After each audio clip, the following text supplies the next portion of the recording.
क्या आपने कभी नारियल को ध्यान से देखा है? उसके ऊपर बने 3 निशान, 2 आंखों जैसे, एक मुंह जैसा। ऐसा लगता है जैसे किसी इंसान का चेहरा। लेकिन क्या यह सिर्फ एक संयोग है या इसके पीछे कोई गहरा रहस्य छुपा है?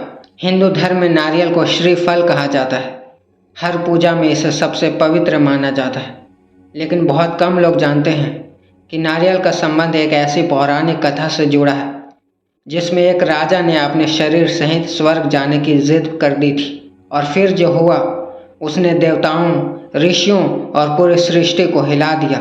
आज की इस वीडियो में हम जानेंगे नारियल पर इंसान जैसा चेहरा क्यों होता है, त्रिशंकु कौन थे और इस पूरी कथा का असली रहस्य क्या है। तो वीडियो को अंत तक ज़रूर देखिए, क्योंकि अंत में आपको एक ऐसा आध्यात्मिक संदेश मिलेगा जो आपकी सोच बदल सकता है। बहुत समय पहले सूर्यवंश में एक महान राजा हुआ करते थे जिनका नाम था राजा त्रिशंकु। त्रिशंकु बहुत शक्तिशाली राजा थे। उनके राज्य में धन, वैभव और सुख की कमी नहीं थी। प्रजा उनसे खुश थी, सेना मजबूत थी और उनका नाम दूर दूर तक प्रसिद्ध था। लेकिन हर इंसान के अंदर एक इच्छा ऐसी होती है जो उसे चैन से जीने नहीं देती। त्रिशंकु के मन में भी एक ऐसी इच्छा जन्म ले चुकी थी, एक ऐसी इच्छा जो सामान्य नहीं थी। राजा त्रिशंकु सोचते थे, अगर अच्छे कर्म करने वालों को स्वर्ग मिलता है तो मैं अपने शरीर सहित स्वर्ग क्यों नहीं जा सकता। उन्हें मृत्यु स्वीकार नहीं थी। वह चाहते थे कि उनका शरीर कभी नष्ट न हो और वह जीवित अवस्था में ही स्वर्ग पहुंच जाए। धीरे धीरे ये इच्छा जिद बन गई।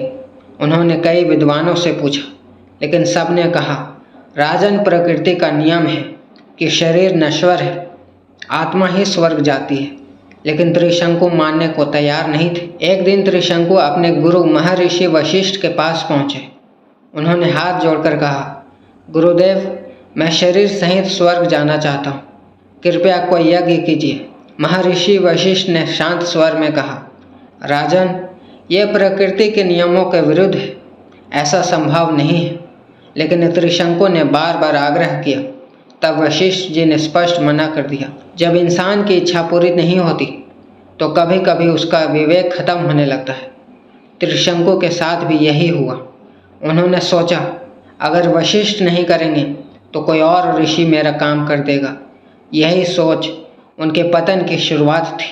त्रिशंकु सीधे वशिष्ठ जी के पुत्रों के पास पहुंचे। उन्होंने वही आग्रह दोहराया, लेकिन वशिष्ठ पुत्रों को यह बात पसंद नहीं आई। उन्होंने कहा, तुमने हमारे पिता के निर्णय का अपमान किया है, तुम घमंडी हो चुके हो। क्रोधित होकर उन्होंने त्रिशंकु को श्राप दे दिया कि तुम चंडाल बन जाओ। श्राप लगते ही राजा त्रिशंकु का शरीर बदलने लगा। उनके सुंदर वस्त्र गायब हो गए, चेहरा काला पड़ गया और देखते ही देखते वो एक चंडाल जैसे दिखने लगे।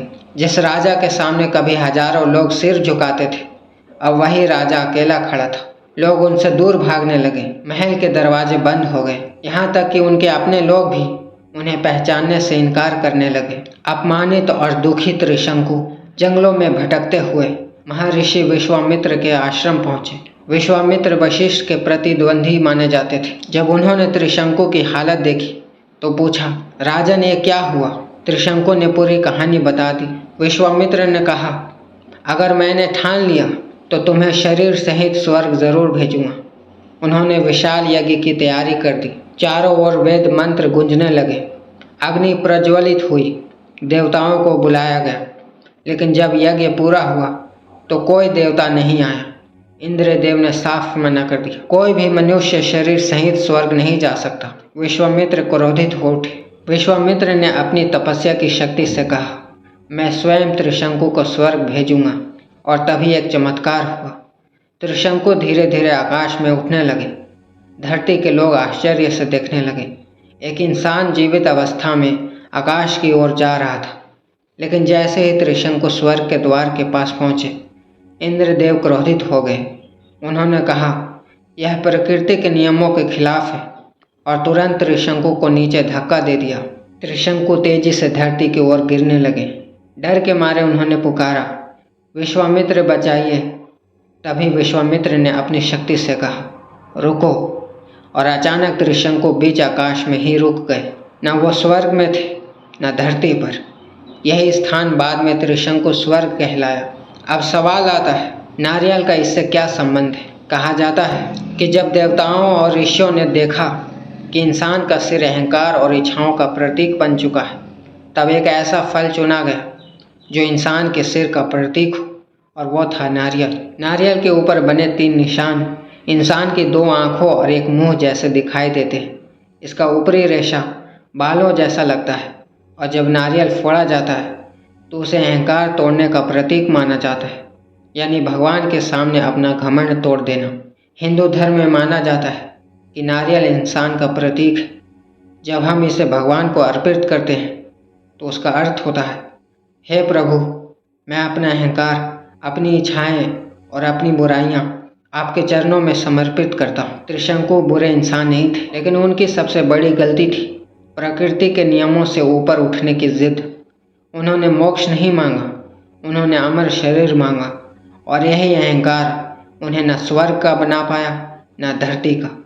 यह कहानी हमें सिखाती है कि इंसान चाहे कितना भी शक्तिशाली क्यों न हो, उसे प्रकृति और ईश्वर के नियमों का सम्मान करना चाहिए। अहंकार इंसान को ऊपर नहीं उठाता, बल्कि बीच रास्ते में लटका देता है, जैसे त्रिशंकु। तो अगली बार जब भी आप किसी पूजा में नारियल देखें तो सिर्फ एक फल मत समझिए, याद रखिए वो हमें एक बहुत बड़ा संदेश देता है। भगवान के सामने सबसे पहले अपना अहंकार तोड़ो। अगर आपको यह कथा पसंद आई हो तो वीडियो को लाइक करें और कमेंट में ज़रूर लिखें जय श्री राम, क्योंकि ऐसी पौराणिक कथाएं सिर्फ कहानियाँ नहीं बल्कि जीवन का ज्ञान होती है।